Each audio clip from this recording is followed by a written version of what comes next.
तो सवाल यह है कि क्या आर्टिफिशियल इंटेलिजेंस, क्या एआई किसी जुर्म के होने से पहले ही उसकी भविष्यवाणी कर सकता है? और अगर हाँ, तो इसकी कीमत क्या होगी? आज हम एक ऐसी ही टेक्नोलॉजी की बात करेंगे जो एक बहुत ही भयानक घटना के बाद चर्चा में आई। 15 अप्रैल 2013। कुछ तो फटा है। ये शब्द बॉस्टन मैराथन में मची उस भगदड़ के बीच से सुनाई दिए थे जब दो धमाकों ने अचानक सब कुछ बदल दिया। वो एक ऐसा लम्हा था जिसने, आप कह सकते हैं, सिक्योरिटी को लेकर हमारी सोच को हमेशा के लिए बदल दिया।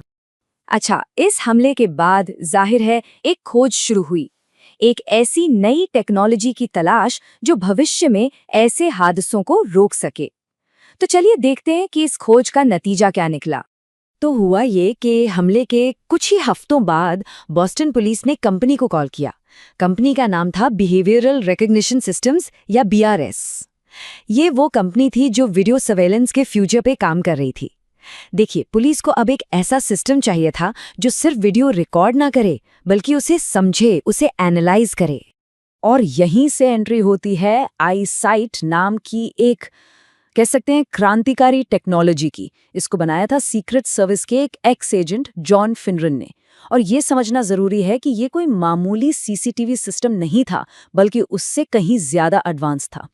तो ये काम कैसे करता है? अच्छा, जरा सोचिए, एक ऐसा सिक्योरिटी गार्ड जो कभी सोता नहीं, कभी थकता नहीं और जिसे हर छोटी बड़ी बात याद रहती है। असल में आईसाइट बिल्कुल यही है। सबसे पहले तो ये किसी भी जगह के कैमरा फीड को रियल टाइम में देखता है और समझता है कि वहाँ नॉर्मल क्या है। मतलब सुबह 8 बजे ट्रैफिक कैसा रहता है या दोपहर में फुटपाथ पर आमतौर पर कितने लोग चलते हैं। इसे कहते हैं एक बेसलाइन बनाना। फिर ये लगातार सीखता रहता है, उस बेसलाइन को अपडेट करता रहता है। और सबसे ज़रूरी बात, जैसे ही कोई चीज़ इस नॉर्मल पैटर्न से ज़रा भी हटकर होती है, मान लीजिए कोई बंद दुकान के बाहर आधी रात को बहुत देर तक खड़ा है या किसी ने भीड़ में एक बैग छोड़ दिया, ये सिस्टम फौरन एक अलर्ट भेज देता है। और सच पूछिए तो यही इस टेक्नोलॉजी की असली पावर है। जैसा कि इसके बनाने वाले जॉन फिनरन खुद कहते हैं, हमारा सिस्टम उन चीज़ों को भी ढूंढ निकालेगा जिनके बारे में आपने कभी सोचा भी नहीं होगा। मतलब ये उन पैटर्न्स को पकड़ता है जो शायद इंसानी नज़र से छूट जाएं। अच्छा, इसको टेस्ट करने के लिए एक बहुत ही सिंपल लेकिन कमाल का डेमोन्स्ट्रेशन किया गया। टेस्ट था प्रिंटर चुराओ।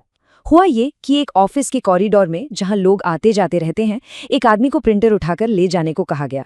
अब क्योंकि सिस्टम ने ऐसा होते हुए पहले कभी नहीं देखा था, उसने इसे फौरन एक अजीब, एक असामान्य घटना माना और तुरंत अलर्ट भेज दिया। और यहीं से हम एक बहुत ही दिलचस्प और सच कहें तो थोड़ा परेशान करने वाले कॉन्सेप्ट में दाखिल होते हैं। ये कॉन्सेप्ट है प्री क्राइम का। मतलब किसी भी अपराध को होने से ठीक पहले ही पहचान लेना। अब इसे समझने के लिए एक शब्द जानना जरूरी है, प्रीकर्सर, यानी अपराध का पूर्व संकेत। सोच कर देखिए, कोई आदमी एक ज्वेलरी शॉप के बाहर बार बार चक्कर लगा रहा है, खिड़कियों से अंदर देख रहा है, सिक्योरिटी कैमरास को घूर रहा है। अब ये करना अपने आप में कोई जुर्म तो नहीं है, है ना? लेकिन ये एक साफ इशारा है, एक प्रीकर्सर है कि शायद कुछ गलत होने की तैयारी हो रही है। ये सब सुनकर सीधे सीधे science fiction film minority report की याद आती है, नहीं, जहां भविष्य में होने वाले जुर्म को पहले ही रोक दिया जाता था।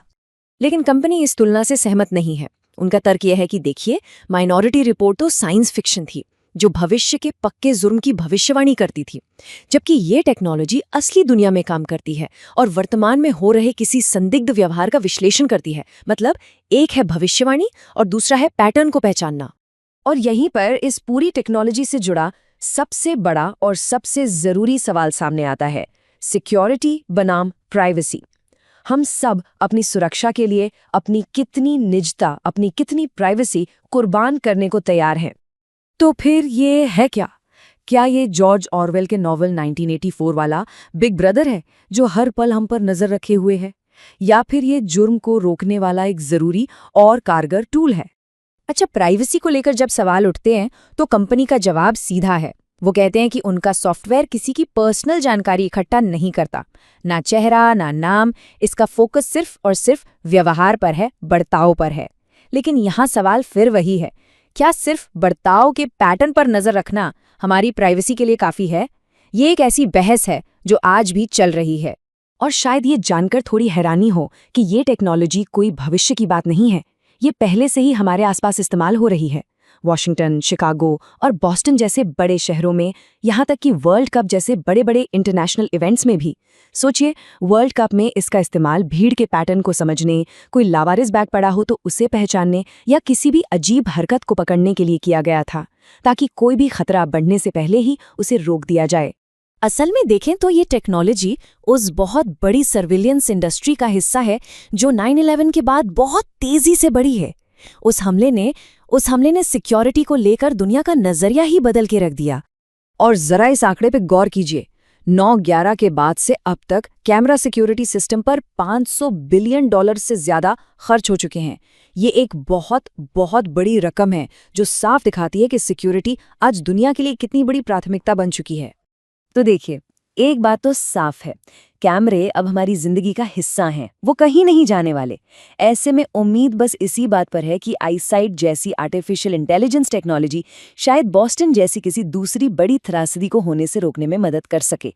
और आखिर में ये हमें एक बहुत ही बुनियादी और शायद सबसे जरूरी सवाल के साथ छोड़ जाता है। जैसे जैसे टेक्नोलॉजी हमारी सुरक्षा के लिए हम पर नजर रख रही है, इस रोकथाम की, इस प्रिवेंशन की असली कीमत क्या है? और क्या हम सब मिलकर इस कीमत को चुकाने के लिए तैयार हैं?